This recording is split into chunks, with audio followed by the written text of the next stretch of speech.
Anbeco Stories presents.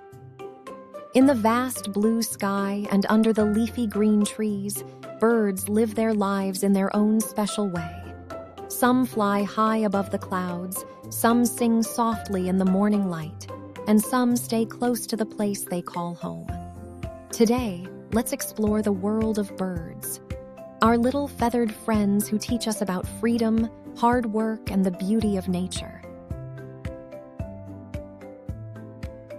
Among the busy trees of the forest, the parrot stands out with its unique voice. It listens, it remembers, and then it mimics the sounds all around it. A parrot doesn't just make noise, it interacts and talks with its world.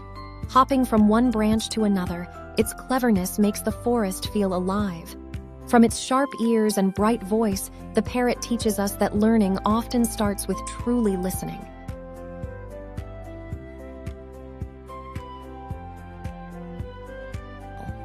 From the wide open sky to the small branches around our homes, the world of birds lives in its own beautiful way. Some fly high, some keep a steady rhythm, and some are simply here to be our friends.